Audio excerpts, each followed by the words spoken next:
Sudah. Mana kok nggak muncul? Oke ya. Sudah, ini sudah recording. Sudah. Sudah. Ya.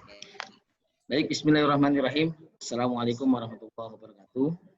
Waalaikumsalam warahmatullahi wabarakatuh. Alhamdulillahirabbil alamin wassalatu wassalamu ala asrofil mursalin sayyidina wa maulana Muhammadi wa ala alihi wa sahbihi ajmain amma ba'du. Alhamdulillah kita bertemu kembali dalam program Penyuluh Menyapa atau Sapa Penyuluh, program yang diinisiasi oleh teman-teman dari Forum Komunikasi Penyuluh Agama Islam AUA Kecamatan Tewon, dan ini sesi kedua. Kita akan belajar dan diskusi tentang isu-isu yang bisa dibahas oleh teman-teman penyuluh. Seperti yang kita tahu bahwa penyuluh ini adalah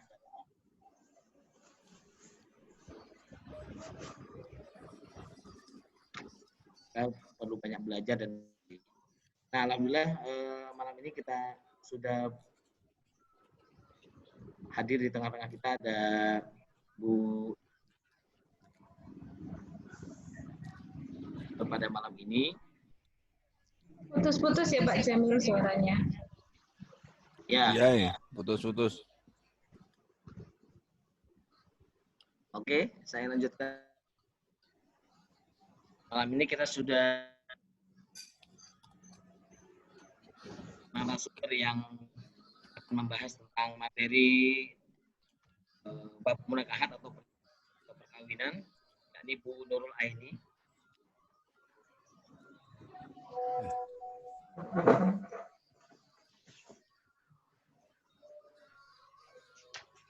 Baik, Putus-putus Pak Jamil. Tidak jelas.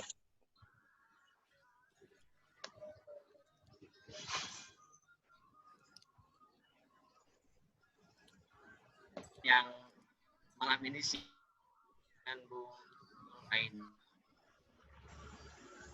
Kita akan buka dulu meeting pada malam ini dengan membaca Ummul Quran. Mudah-mudahan tema yang kita bahas pada malam ini menjadi tema yang bermanfaat dan nantinya akan menjadi tambahan wawasan kita sebagai penyuluh di KUA Sewon. Amin. Untuk itu mari kita buka bersama-sama ala hadziniyah wa ala kulliyatin sholihah al-Fatihah.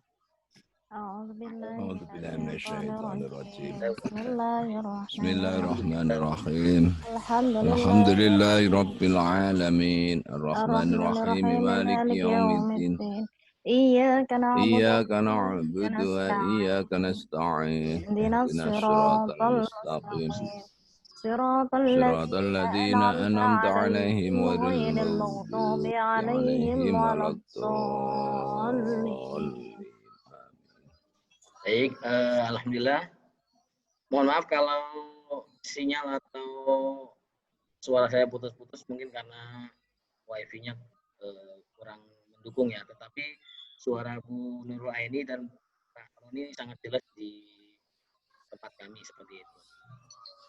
Baik, untuk selanjutnya waktu sepenuhnya kami serahkan kepada narasumber Bu Nurul Aini akan membahas tentang putusnya perkawinan dan tata cara perceraian dalam perundang-undangan perkawinan Islam di Indonesia. Ini berarti membekali kita semua tentang bagaimana cerai yang bagus dan sesuai aturan gitu ya. Tetapi ini akan menggali kepada kita semua tentang aturan yang ada di negara, bahwa baik perkawinan ataupun perceraian ada aturan yang perlu diketahui oleh kita bersama.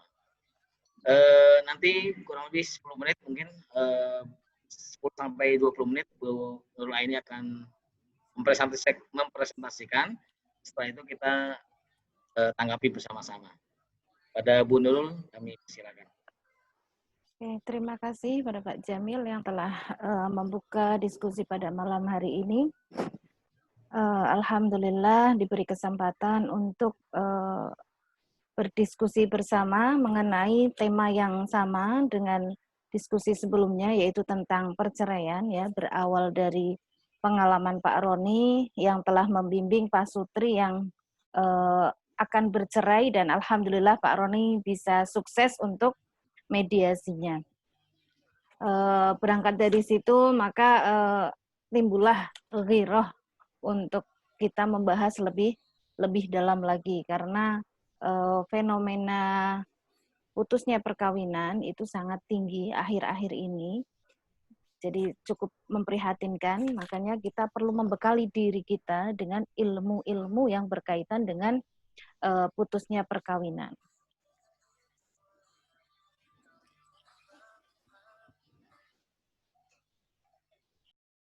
Jadi perkawinan itu bisa saja putus, walaupun perkawinan adalah merupakan ikatan suci yang kuat. Mohon maaf, baterai saya low, sebentar ya. Saya lupa.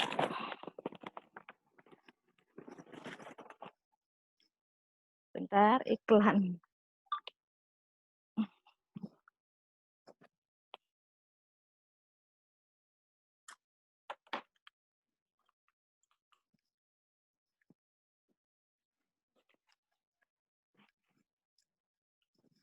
Saya ulangi lagi.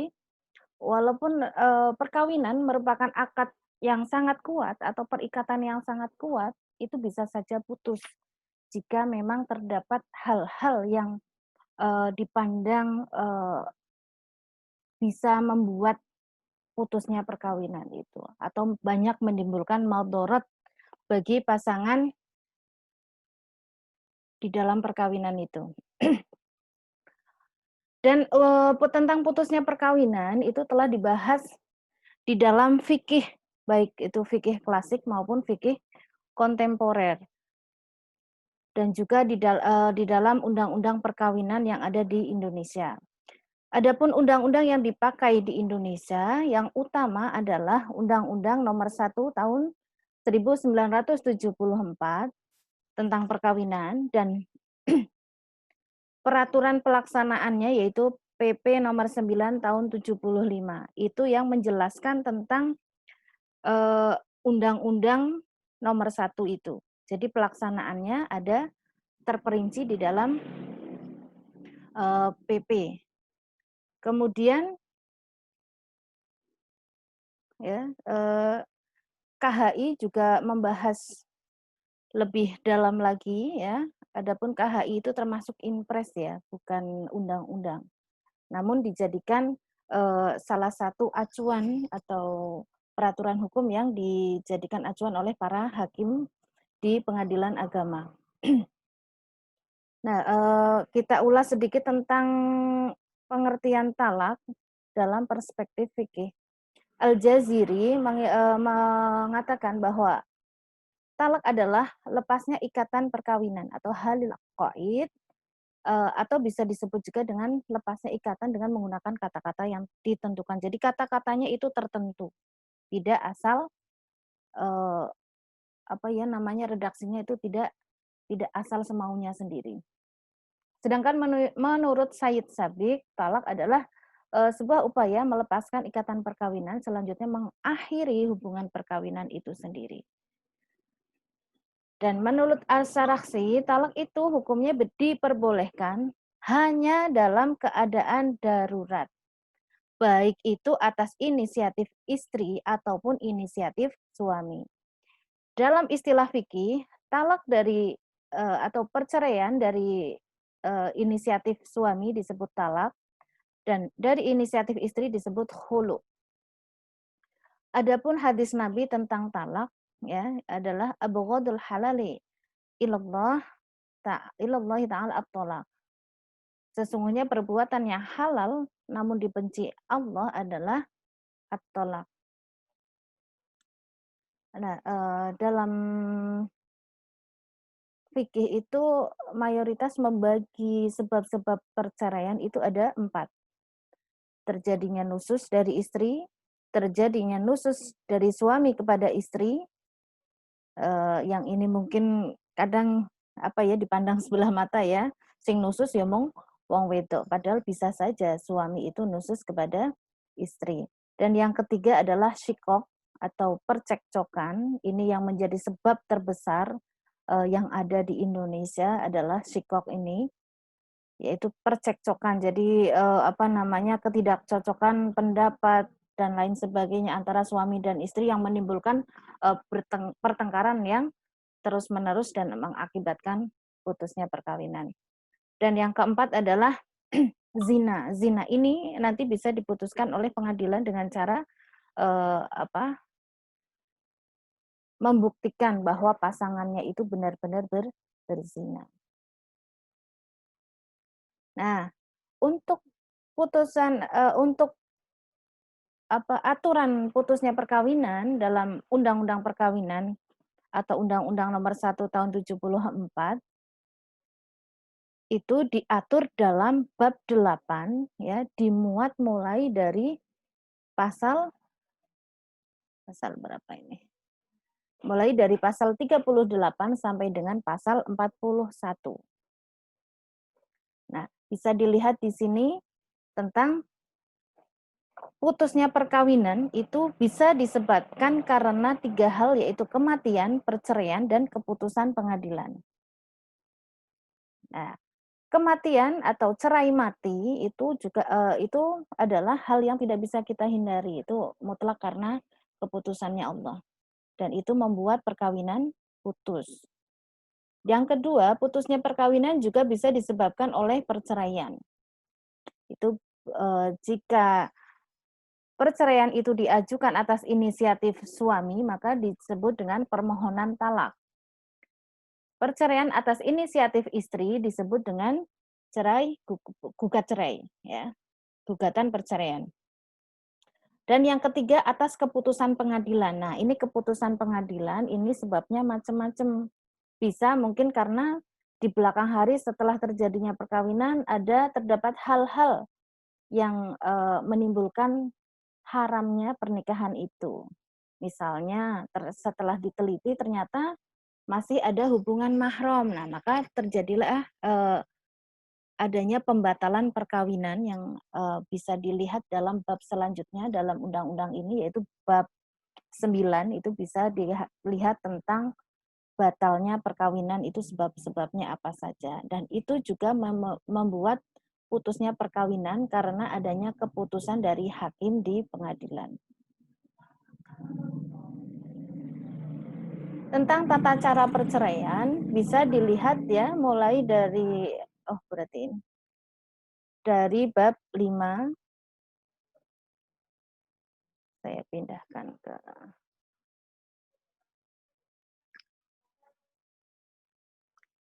Jadi bisa dilihat mulai dari bab 5 itu tentang tata caranya.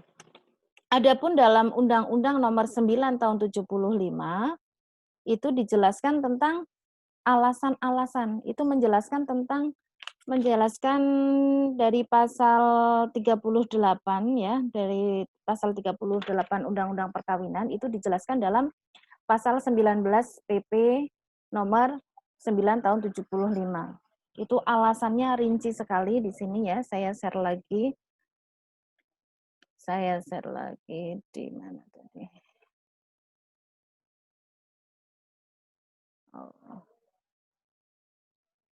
Pak Jamil, saya dijadikan host lagi. Izinkan saya Pak Jamil. Tidak bisa share screen lagi ternyata.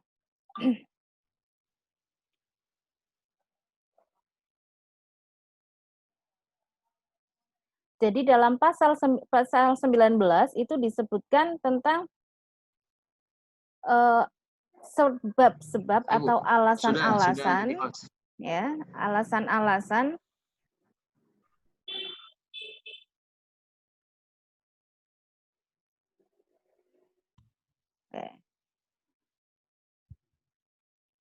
bisa dilihat di sini ya, di PP. Nah,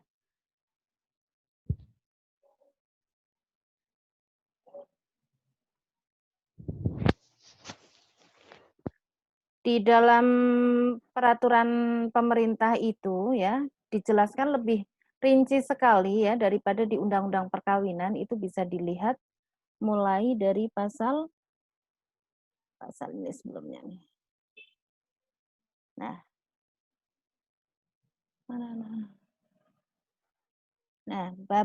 dalam bab 5 mulai dari pasal 14 Jadi lebih rinci itu dijelaskan ya pada bab 19 tentang alasan. Nah, nih.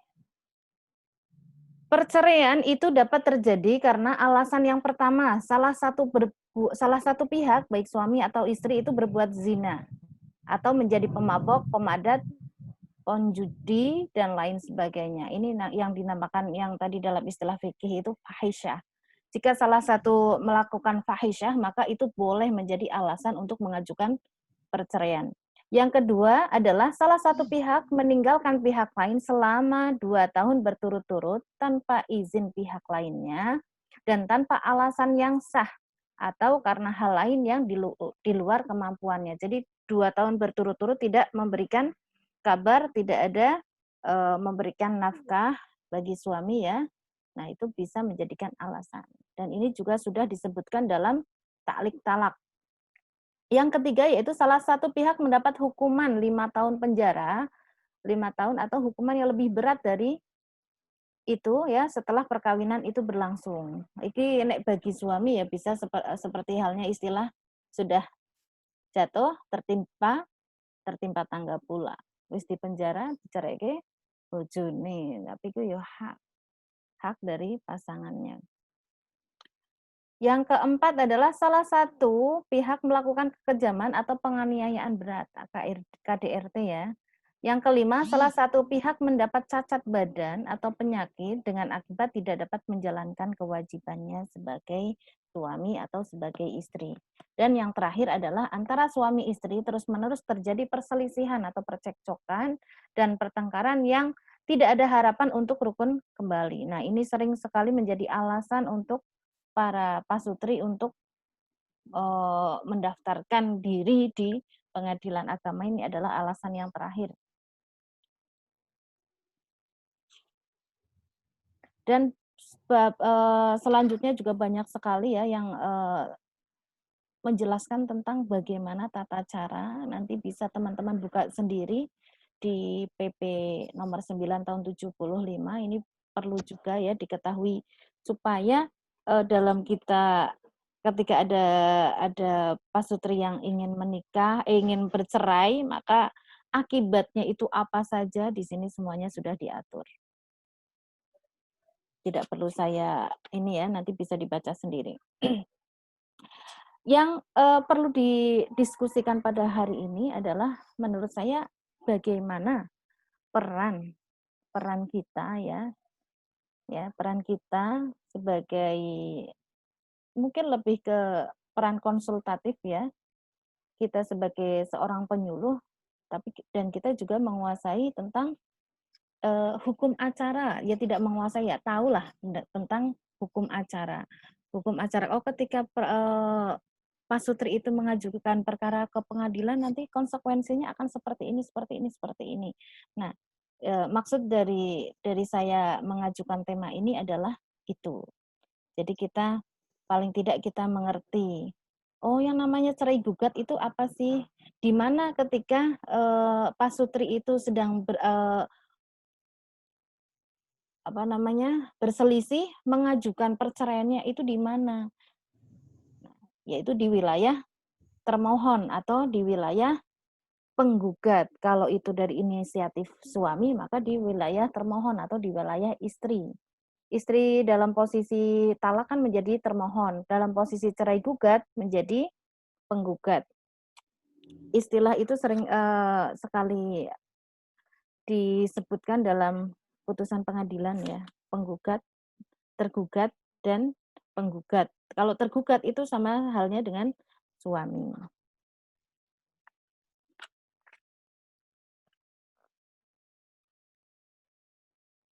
Adapun menurut kompilasi hukum Islam itu dibahas lebih rinci juga ya tentang sebab perceraian itu salah satunya adalah karena istri melalaikan kewajiban. Itu dalam pasal 7 ya. Dalam pasal 7 ayat 5 dikatakan jika suami atau istri melalaikan kewajiban masing-masing dapat mengajukan gugatan kepada pengadilan. Jadi seorang istri misalnya sambil bekerja sampai tidak menghiraukan kewajibannya dia sebagai istri dan ibu. Nah, dan itu sudah dinasehati tidak mau nurut. Nah, itu bisa menjadi permohonan sebab diajukannya perceraian. Yang kedua, karena alasan istri berbuat zina sama dengan yang tadi ya. Dan yang berbeda di dalam KHI itu adalah satu-satunya karena salah satu pasangan itu murtad. Nah, itu disebutkan dalam KHI yang tidak disebutkan dalam undang-undang perkawinan ya. Dalam KHI itu boleh mengajukan perceraian karena salah satu dari suami atau istri itu adalah murtad. Itu bisa menjadikan alasan bagi pasangannya untuk mengajukan gugat cerai atau permohonan talak. Di sini banyak beda pendapat tentang bagaimana peran pengadilan agama dalam kasus perceraian. Ada yang berpendapat bahwa pengadilan agama itu pasif. Pasifnya itu maksudnya tidak ada pendapatnya. Jadi tidak berperan aktif nek suami istri sudah tekad ya.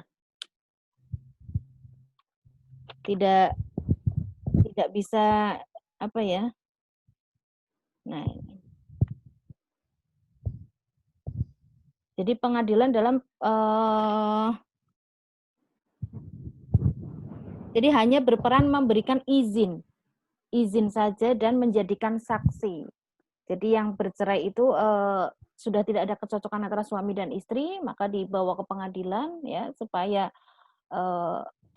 difasilitasi ya. Nah, itu yang berpendapat bahwa itu pengadilan itu bersifat pasif. Jadi mempersaksikan adanya fakta-fakta, jadi hanya menguraikan saja, tidak lebih kepada mendamaikan. Tapi ada juga berpendapat tokoh yang berpendapat bahwa pengadilan itu berperan aktif. Jadi seperti Al-Haddad ya, Al-Haddad dalam bukunya Wanita dalam Syariat dan Masyarakat itu berpendapat bahwa 4 terpenting ya ikrar talak di hadapan pengadilan. Yang pertama adalah kehadiran pengadilan adalah untuk meluruskan segala tindakan yang melenceng, untuk meluruskan untuk disesuaikan dengan ajaran Islam. Jadi kadang-kadang perceraian itu tidak bisa jauh dari kebohongan walaupun sudah disumpah di depan pengadilan. Yang kedua, dengan proses pengadilan diharapkan penggunaan hak talak dengan benar, tidak semena-mena. Yang ketiga, pengadilan sebenarnya berfungsi sebagai hakam ya, sebagaimana dianjurkan oleh syariat Islam. Seperti kemarin disebutkan oleh Pak Roni ya, jadi hakaman ya min ahli wa hakaman min ahliha. Jadi adanya pengadilan adalah sebagai hakam. Yang keempat adalah pengadilan diharapkan dapat berperan menjamin hak-hak masing-masing pihak ya. Jadi tidak berat sebelah antara suami dan istri. Jadi tidak melibatkan perasaan ya, tidak boleh baper ini pengadilan dalam memutuskan kasus perceraian. Nah, mungkin itu saja yang saya sampaikan. Untuk aturan-aturan itu bisa dilihat sendiri, banyak sekali ya versinya di web. Ini saya juga tadi nyari di web tentang undang-undang perundang-undangan yang berkaitan dengan perkawinan, hukum perkawinan di Indonesia. Ya, terima kasih. Saya kembalikan waktunya kepada Pak Jamil. Baik, matur nuwun ini pengantar dari diskusi kita malam ini. Saya rasa teman-teman penyuluh juga menemukan beberapa istilah-istilah baru ya terkait dengan undang-undangan perkawinan maupun tentang yang mengatur perceraian seperti itu. Yang menarik bahwa tadi disebutkan data atau angka perceraian yang terjadi ini motifnya banyak. Selain karena tidak harmonisasi rumah tangga, juga ada beberapa data yang saya sampaikan ini. Tentu ini bisa kita tanggapi oleh teman-teman penyuluh, bagaimana kita sebagai penyuluh bisa ikut berperan ya, mengurai atau bahkan menekan jumlah kasus perceraian yang terjadi. Di sisi lain tadi ada istilah-istilah baru yang mungkin teman-teman juga baru dengar, bisa ditanyakan ke Bu Dola ini. Silakan, di sini sudah bergabung ada Bu Siti Zulaiha. Mungkin ini videonya kepada nggak dihidupkan ya. Wajahnya. Bu Ultafiyah juga sudah bergabung. Klik videonya biar kelihatan. Ini ada Mas Lutfi juga sudah, ini Pak Roni sudah. Silakan, mungkin ada tanggapan atau pertanyaan dari teman-teman. Pak Haji Sahroni Jamil mungkin, silakan duluan.